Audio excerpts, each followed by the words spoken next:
Assalamualaikum warahmatullahi wabarakatuh. Apa kabar semuanya? Semoga kita, keluarga kita, dan semuanya kita sayangi selalu dalam lindungan Allah SWT. Diberikan kesehatan lahir batin, dimudahkan segala urusan untuk kebaikan, diberikan rezeki yang banyak hal berkah untuk bekal ibadah dan bahagia selalu. Amin ya rabbal alamin. Kali ini saya akan membahas tujuan dan manfaat mempelajari psikologi perkembangan. Oke, kita mulai pembahasan. Tujuan mempelajari psikologi perkembangan antara lain 1. Mengukur dan menerangkan perubahan dalam tingkah laku serta kemampuan yang sedang berkembang sesuai dengan tingkat umur dan yang mempunyai ciri-ciri universal atau umum, dalam arti yang berlaku bagi anak-anak di mana saja dan dalam lingkungan sosial budaya mana saja. 2. Mempelajari perbedaan-perbedaan yang bersifat pribadi pada tahapan atau masa perkembangan tertentu. Tujuan mempelajari psikologi perkembangan yang ketiga yaitu mempelajari tingkah laku anak pada lingkungan tertentu yang menimbulkan reaksi yang berbeda. 4. Mempelajari penyimpangan dari tingkah laku yang dialami seseorang seperti kenakalan-kenakalan, kelainan-kelainan dalam fungsionalitas inteleknya, dan lain-lain. Menurut Elizabeth B. Harlech, bahwa tujuan mempelajari psikologi perkembangan antara lain 1.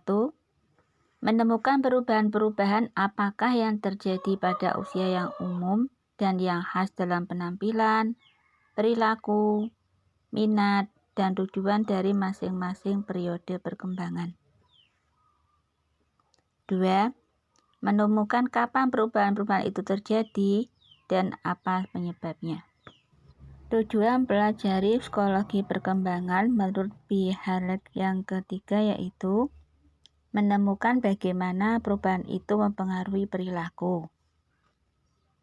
4. Menemukan dapat atau tidaknya perubahan-perubahan itu diramalkan. 5.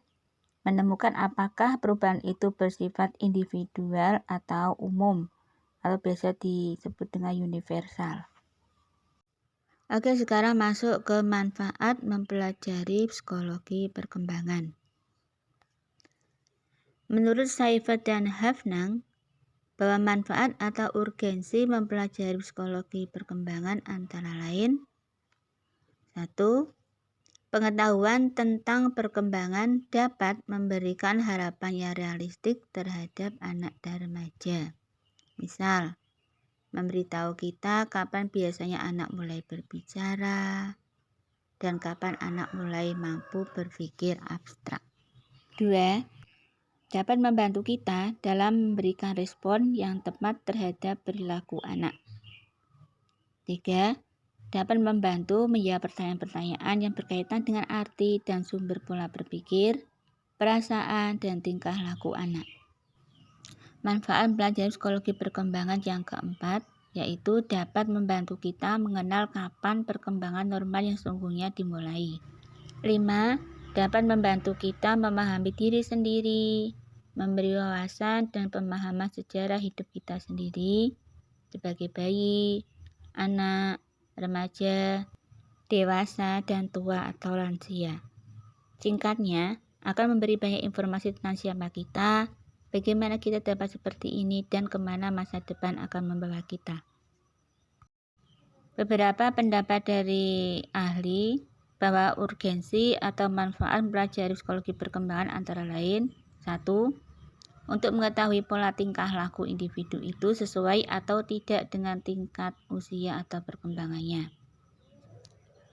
2. Untuk mengetahui tingkat kemampuan setiap individu pada setiap fase perkembangannya.